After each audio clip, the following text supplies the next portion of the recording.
We are here for our Voices of Disruption episode where we're going to be breaking down for you what it takes to truly become a voice of disruption. And I am here today with the incredible Sarah Snyder and Erika Klics, and we are going to be talking about their voice of disruption. Did you guys always know that you wanted to be doing what you guys are doing right now? I did in some ways. Like I've always been a helper. I've always been really someone who loves working with and helping girls and women. Like from the time I was a little girl, like I've always known that. And I didn't necessarily know I wanted to become a therapist, but I went in. I've always been an educator. I love teaching. I love counseling. I love helping people. But I think for me, like it has evolved. I definitely did not see myself becoming a coach. I was very resistant to becoming a coach, to be totally honest.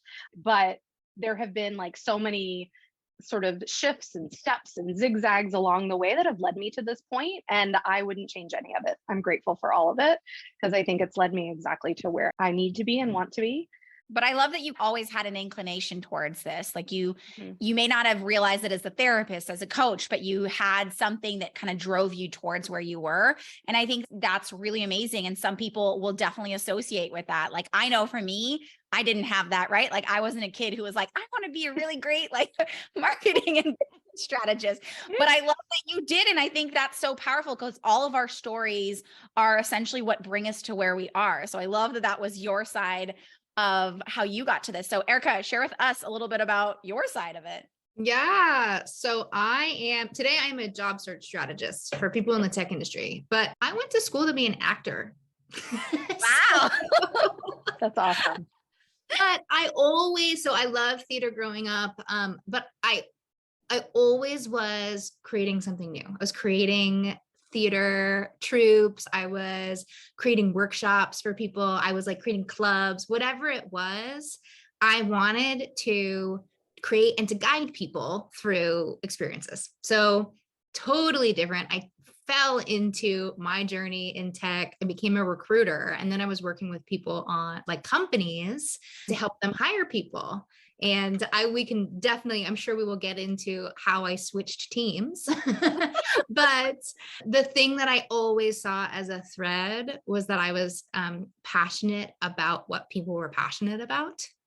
And that was true in theater. It's true today when I work with clients. So even though there's certainly not linear, there's definitely, I think, a through line through all of it.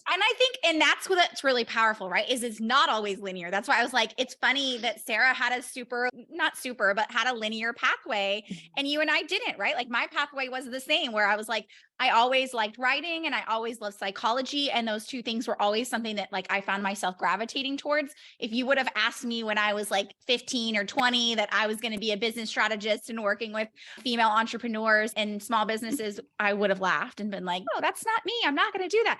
But I think there is a through line. And I think no matter what, we all have a through line. And I tell people a lot of times when they're struggling to identify their innovation and really what it is that they want to be able to disrupt, I tell them, look back at your past because there are always breadcrumbs that led us to where we are. And even if it doesn't seem like a direct pathway, there's something at that moment now that you loved creating and that you loved being passionate about what other people were passionate about. And you knew that. So sometimes there's some really good telltale signs in like our past. And oftentimes it's the things that we get ridiculed for or told that we shouldn't be doing. Sometimes that can come up. So I think it's a powerful conversation for us to have with our audience because some of them may be sitting there being like, I don't know where I'm going. So I think it's a really important conversation. So let's bridge into now you guys are in obviously a different state from where we originally started. What was that epiphany? What was that moment for you guys that you wanted and realized that you wanted to change the world in your own way? What really happened? Did you see an opportunity?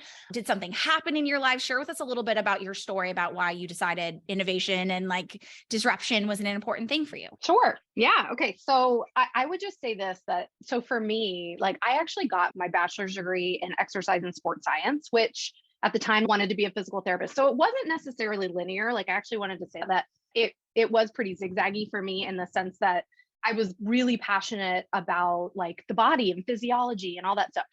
but I loved psychology too. And so ultimately getting like a master's in social work, that was the direction I thought I was going in. And the direction I did go in. I taught psychology for 12 years. I was running girls and women's circles for many years in that job. But ultimately for me, like in 2014, I got my yoga teacher training, and that was a turning point for me because everything I learned in my bachelor's program, everything I learned came together with everything I knew. It was like mind and body, like synergy, kind of, right? Like it all made sense. And so I was like, this is so cool. And so I started using it and combining it. And I started like teaching girls and women's like yoga circle programs, basically that integrated the things I loved. So like it did start prior to the pandemic, but I would say during the pandemic. So like I was a teacher for many years. When I had my first child, I became a licensed therapist and have been doing that for about 5 years. But during the pandemic was when that shifted. So like my moment, so to speak, was that I was like fully booked with a wait list and for 2 or 3 years. And I was like, this is so unfair to so many women who need these services and can't access them. And I was like, there has to be a more creative way. There has to be another way to be able to provide what I know that helps women's mental health that can reach more women. And so I saw all these like people who were coaches, it turned out online, like creating programs and like being really creative and taking big risks. And when I was like, I can do that. And I didn't really know where it was going. I just knew that I wanted to be able to hold spaces for more women. I wanted to be able to teach what I know and love to more women. So I started my women's wellness circle, my Facebook group. I started taking a bunch of coaching, like starting programs for myself.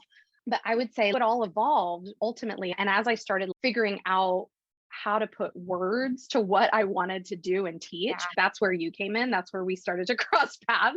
And I was like, I feel like she can help me, but I don't really know how. And then ultimately, like I was in your world, I don't know, for a year or so. And I remember just being like, what is this Netflix thing that she keeps talking about? And so I watched yours and I was like, oh my God, like I need that clarity. And I want that clarity because I think that's going to help me to be able to articulate what I do and how I do it for more women. And that I would say was like, that was a turning point. And it was a huge risk. Like it was really scary. And I remember being like, what in the heck am I doing? What am I doing? But I love that you almost had stages of where you went, right? Like your first space where you saw opportunity was that like a space opportunity in reality, right? Like you were like, listen, why am I only able to serve this number of people? And I think that's an important conversation because when we talk about gaps, and this is a huge part of what we talk about is like identifying gaps can sometimes be something as simple as space, right? And it's what almost 2 phases of what happened is phase 1 is you realize, okay, there's a gap in opportunity of who I can serve and how many people I can serve.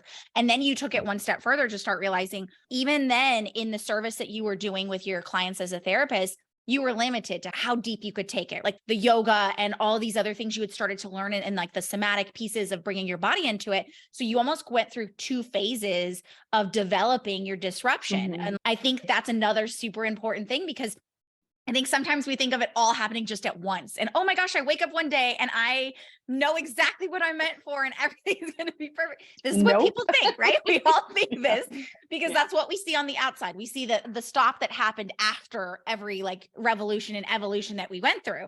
And for you, I think it's such a powerful thing because we all have that kind of phases. And your phase really was one, an opportunity of who I can serve, which is really powerful in of itself. And then number 2 was now how I can serve, how I can bring more into this and create an even bigger revolution from there. So I love that you shared that. Erika, tell us a little bit about you and your revolution and shift. Like what happened for you that this became that shift over?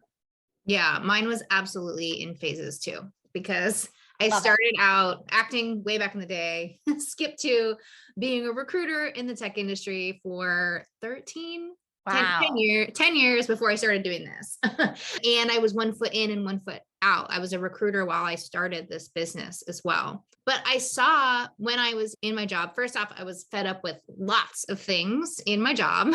So there was a breaking point, but also I really saw an opportunity. Somebody had reached out to me, an old friend. I had helped them with their resume like a long time ago. And she reached out and she's, oh, my husband needs help. And can you just do this? And I was like, sure, fine, whatever. I'll help him with his resume. And when I was all done with it, she sent me $100 on Venmo. And I was like, hey, is that a thing that I can do? I love it.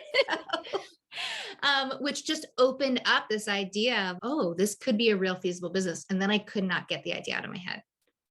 It was in there and then I had to pursue it. So I remember working really late nights and putting up a website and working through, okay, what am I going to charge people? Where can I find people? And really just figuring it out. So I did that. I did that for 2 years, really. Wow. 1 foot in, 1 foot. I was still recruiting. I got different roles in recruiting. I stayed in the industry, but I didn't have a methodology. I didn't have even a real process. I just knew I wanted to help people who needed help. And this was a way that I could do it and make it worth my time to do it. But there was a real point where I knew I wanted to do this full time. And I knew I wanted to do this in a different, to make it a real business, to make it something that was sustainable, long-term, and could help people get real results. And so that is when I started really trying to put together, okay, so what does this look like? What would my programs look like? What am I offering people? I increased my prices and then and that was great for 9 months or so. I was making money, real money, but there were things that came up. I was serving all different types of clients and was spread really thin. And that's when I met you and came into your world. And it was similar. I watched the Netflix effect. And so I was like, whoa, this is so clear. How can I build a process that is as clear as this and has I could see how you bring people into the process. Yeah. And that's where it got my gears turning around what was possible, really. Oh, I love that. And tell us a little bit, because I know you and I have had this conversation separately, but when you were in the recruiting and then you shifted over to your business, what did you feel was missing in the way things were being done already as is that made you be like, listen, I could do this better? Or did that happen over time? Was it an initial thing that happened when you were shifting over? Or was it as you started to do this on the side and run it alongside that you started to see, you know what, there's something more to this than me just writing a resume or helping with people. I know you've talked about this with us individually. What was it that you really saw or gravitated towards as an opportunity? Yeah, it's a little bit of both. I always knew that the tech industry, basically people come into the tech industry and no one really teaches them how to search for a job. And so they just slot themselves into the process and go along the way. And I was somebody on the other side who had this knowledge about how to get a job, and I just wanted to share it. But then over time, I also really formulated not a process, but I could see the effects of a clear shift in thinking about slotting yourself into the system versus seeing the role that you want and creating it for you. And the shift is something I didn't have language around. I didn't know how to create process around, but that was the thing that I knew that people needed, that I needed to get to people. And that's the conversation we've had. And it's the conversation I have with all my clients where even then, you may not have, when you came into my world, you may not have realized, oh, what am I disrupting? And I know you and I sat there and I was like, listen, what is it that the industry is doing? You're like, everyone's coming in and they're just saying, oh, I'm just going to go for this job based on my skill sets and this. And you're like, that's not how this works. If you really want to create the growth and opportunity in a real position where it is creating a long-term plan, it comes down to really being able to say, what do I bring to the table and how do I bridge that gap together, and actually finding a job that's going to do those two sides together, which I think, again, is something people don't talk about. They don't understand. It's been done this way for years, and let's just keep doing it this way and submit resumes, and who likes me is going to come for me based on my skill sets. And I'm sure Sarah can attest to this on the other side of hers too, where it's it's been taught to just go to therapy and do it this way. And we're conditioned in a way to believe that the way it's been done is the way that it has to be done. And disruption truly is disruptive in that it's saying, listen here, I know this is how it's been done before, but it doesn't have to continue being done that way. And I think that is the power behind being a voice of disruption, is saying to yourself, listen, I know it's been done this way, and I know everyone's saying that it should continue that way, but maybe not. Maybe we can find the holes and identify that whether we make it, and I always say better, faster, stronger, or longer lasting, like whatever the case may be, there's something there. I think it's a powerful conversation. And I don't know if you guys have anything to add to that, but that's definitely, in my opinion, where voice of disruption really does come in. Absolutely. And my next question for you guys is, how are you revolutionizing the industry that you're in now? Yeah. So I am actually a full-time therapist still. I have a private practice. But what I observed in my 5 years of doing this is that so many of my clients were dealing with the same issues again and again. Like I see the same issues of people pleasing, anxiety, perfectionism, codependency, burnout, like all the things, especially among women and specifically among moms. And what I have observed is that these women were needing skills that were not taught to me as a therapist in school. Like I didn't learn about somatic practices that basically help to like optimize and regulate your nervous system. That was not something I did. There should be, for sure, there should be classes in this. And there are trainings that you can do and take on this. But what I am realizing and what I've learned is that it really takes, like, the key to sustainable mental health and wellness is understanding and being able to optimize your nervous system and that level of emotional regulation. So part of how I'm revolutionizing the industry is by bringing together and bridging the gap between psychological and physiological health,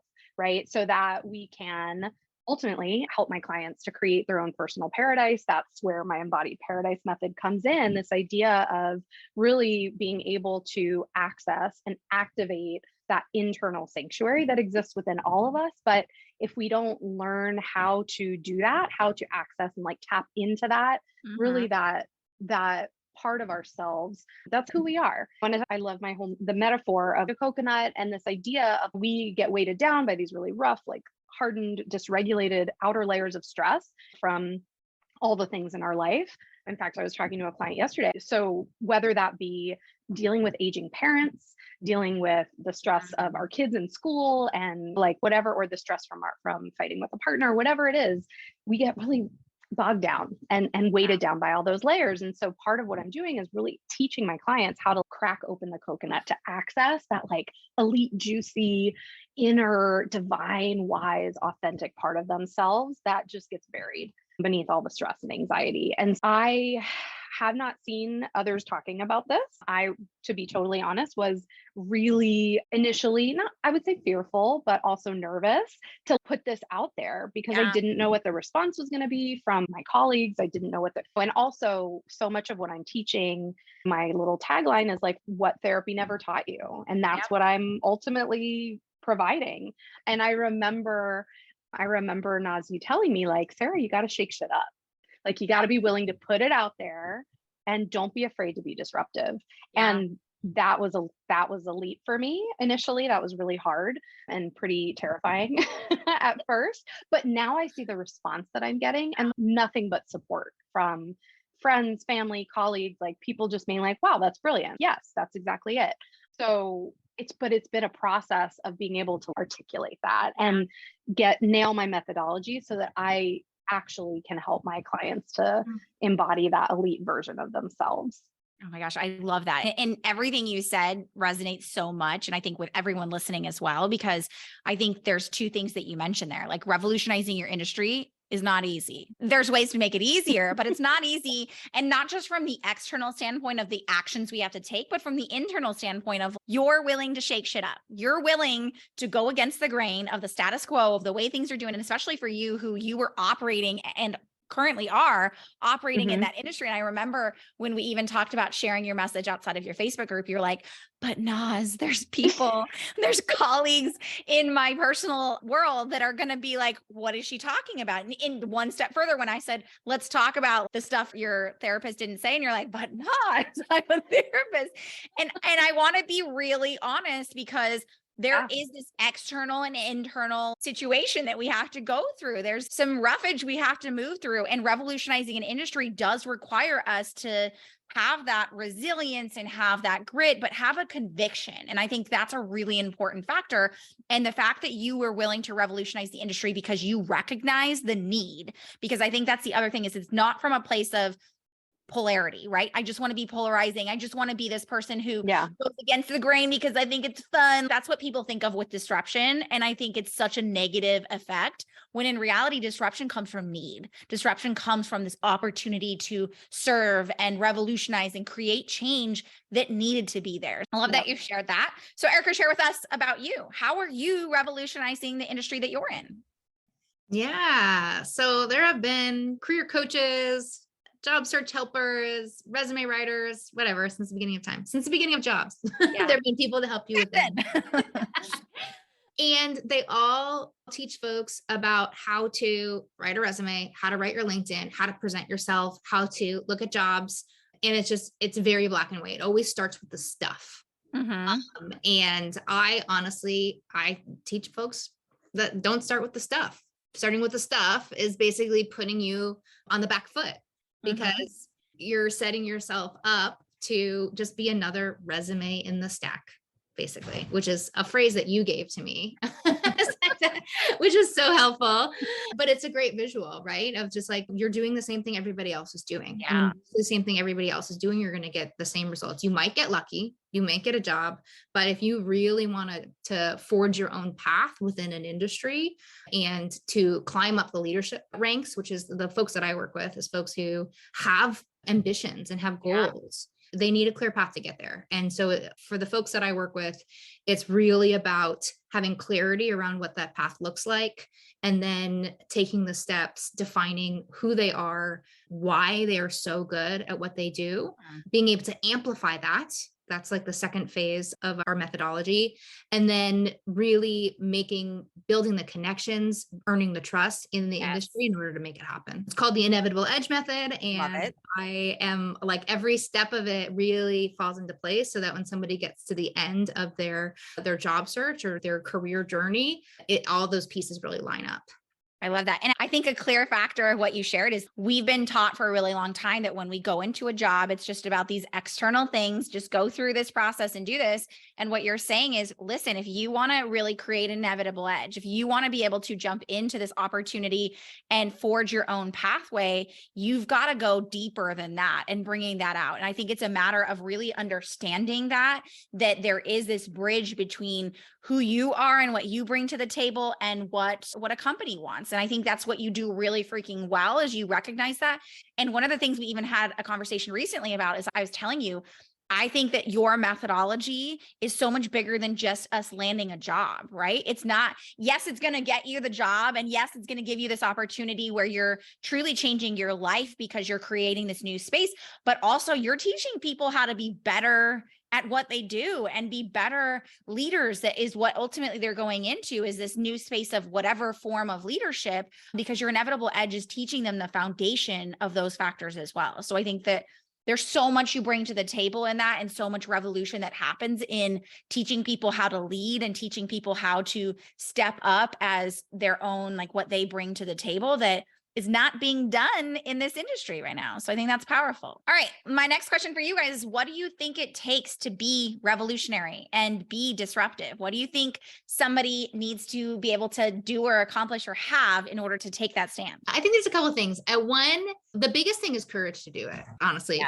more than anything else, is say, oh, I see all of these people post things a certain way or do things a certain way, or they sell their offers this way, and I'm going to not do that.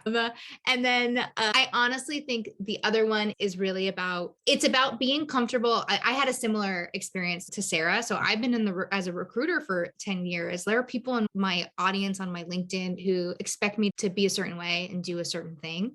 and like to sound a certain way, to come off like my presence in a certain way. And I started writing about different stuff. I started writing about mindset. I started writing about all of these things that have to do on the other side of job search. And I was afraid for a long time about what people would think of me. Then that didn't necessarily have anything to do with, I guess it was disruption, but it was really, it was more my own hangups than it had anything to do with the work that I was doing. I think disruption is, like we said, an internal and an external. There's like the external of what you do, but it's also allowing yourself to say, I'm going to do something that maybe doesn't fall into how people see me and the reputation I've built, the identity I've created. And you're almost creating this new identity and allowing people to see you, even if it's been your identity all along, but it's been hidden and people haven't recognized that this is what you do. I think there's something about being seen as a disruptor and letting yourself speak up and say things that, again, are either going to piss people off, because let's get real, disruption does that, or it's going to have people seeing you in a new light that maybe they don't like you as much. Maybe they don't like this new version, this new identity of you. And that's a real factor. And I think we all experience some form of that. It's human nature. So I think it's important that you shared that as well. Sarah, what would you say? What do you think it takes for someone to be revolutionary and disruptive? Yeah, I agree with Erika that I think I would say courage for sure. And with that is the courage to shake shit up, really, like the courage to step out of your comfort zone, the courage to step into a new identity a little bit. I remember the conversation we had where you were like, you need to get comfortable calling yourself a therapist turned coach. Like at every turn, you need to call yourself a therapist turned coach. And I was like, oh, I don't know. Can I do that? And it really, I tried out different. I was like, what if maybe I'm a strategist? Maybe I'm like a neuro this or a this. I just tried all these different titles to get to a place that I could really like ultimately embody, which is the great irony that now I call myself an elite embodiment coach. But it took me a while to be able to hold that and embody that. And when I landed on that, it resonated. And I was like, yes, I'm a yes to that. And so I think to disrupt, you have to be able and willing to be a yes to that, like to stepping out of your comfort zone and to being able to walk through your own fire, so to speak, and fear a little bit to get to the other side. And I think another conversation, because on our last episode, I shared a story about Stephen King where I said he had gotten 60 rejections and his very famous book, Carrie, actually did really badly when it first came out. And he chose to continue and the reason why it struggled to like really get picked up was the fact that it was disruptive. The way he talked about horror, the way he like really the language that he used and the voices that he had were so different that the industry wasn't ready for it. And so many of us come into that space and maybe we have that need and that desire and that opportunity to create disruption, but our fear or even that rejection that we even initially can get can push us back. And I think an important part of disruption and innovation and revolutionary work is the ability to really be able to say to yourself, how much of a conviction do I have around what I stand? And am I willing to take this all the way so that even when people don't necessarily agree with you or it takes time for it to really pick up, am I gonna stay convicted? Because that's the reality is disruption isn't easy. And we talked about repetition even on our last episode. And it really is, am I willing to stand in conviction, repeat my message, share that over and over again, knowing the power of what I'm bringing to the table, and that sometimes the world needs a little bit of time to acclimate to that. And that's the reality of disruption, I think, on my end too, is I try to teach my clients all the time. Sometimes there's this acclimation period of people learning this new identity, learning this new revolution. And that can be scary in of itself. And we can easily say to ourselves, I'm going to step back. Oh my gosh, this isn't working. Nothing's right. Oh my gosh, let's be real. That's a conversation that happens inside of our world a lot. And no, it is working. Is your conviction willing to stand through that, even when you get a rejection, even when people aren't necessarily immediately saying, yes, this is what I want? It takes a little bit of repetition and movement and staying in that conviction. So share with us, how has creating disruption within your business, creating that innovation, how has this enhanced your business, your life, your work with your clients? Share a little bit of the side effects of what have happened as a result of this disruption. I can just speak for now that I have the clarity of the messaging. One, It's made it so much easier to create my content. Like it just flows now. What used to take me, I don't know, 2-3 hours at least to sit down and figure out what am I going to say? How do I want to express myself now is maybe an hour. And so sometimes more, but pretty quick. And so that has been huge because I don't have a lot of time because I'm running 2 businesses, right? And so that's been huge. So it's saved me time, but also I would say that it has given me the confidence to be able to take other risks, right? Like to put myself out there in all these other ways, whether that be articles I'm writing, podcasts I'm on, different ways that I'm like increasing my visibility in various ways. And it's created, like I've been able to do like collaborations with top coaches. I've been able to do all kinds of things that I just don't think I would have had the confidence to be able to step into. And that builds authority. And so that I feel like it's gotten me to a point where I really can recognize and honor and see myself as that authority, and my clients see me as that authority. And so that's been huge. That's been huge. That's amazing. Yeah. And I think that's an overlooked kind of thing, is that sometimes the way that having our disruption, our innovation, how it affects our lives and our businesses is unique to everybody. And having the confidence sets the stage for everything that you're capable of doing now. Everything that seemed impossible now seems possible. You can take those risks. You can do the things that you want because you now have the formulation, the articulation of, I know what I'm doing. I know how I'm disrupting, and I'm willing to disrupt. So I love that. Erika, share with us about you. How has having your disruption, your innovation, how has that enhanced your business, your life, your work with your clients? Yeah, in so many ways. I have more clients now and they pay me more money, which is exciting. Huge. Yes. So that's a big one because I had more clarity around what I was able to offer them. That was the biggest thing. So that was a big thing. And then in the actual building out of programs. So I work one-on-one with folks, and I've always wanted to have a more scalable solution. Yeah. And this, having a framework, having a clear message around what I'm doing, how I'm doing it, what the process looks like, now allows me to actually create that. I had started, I don't know, 4 or 5 courses over the years about this from the same angle that everybody else has been doing. This is how to write a resume. This is how to do this. This is how to do that. ChatGPT can do that for you now. Yeah. That's not useful. So I'm so glad I didn't bother wasting the time.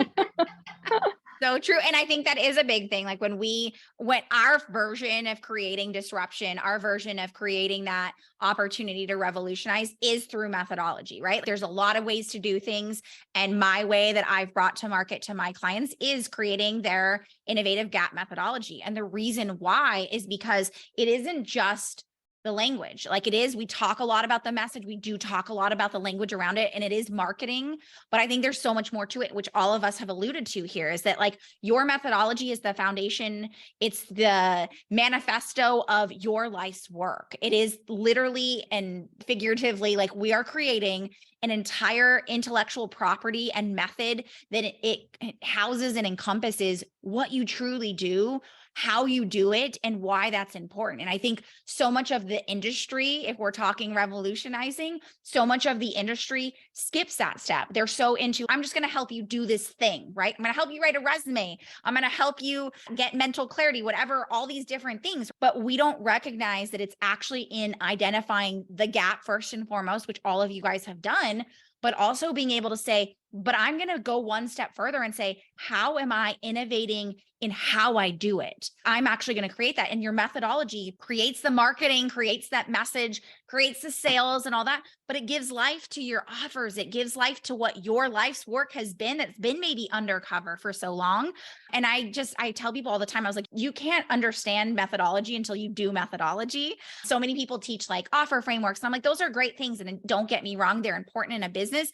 Methodology is a literal transformation of your life's work into a way that now the world can understand without you just saying, just trust me, I'm amazing at what I do. Come into my world. I'll change your life, which is what so many people are doing. I love that you guys shared that. And I guess I'm going to leave it with the fact that like, how has methodology changed for you? What has it, and we talked about the confidence and all that, but like, how has it brought your work and your business full circle? How has it incorporated into that?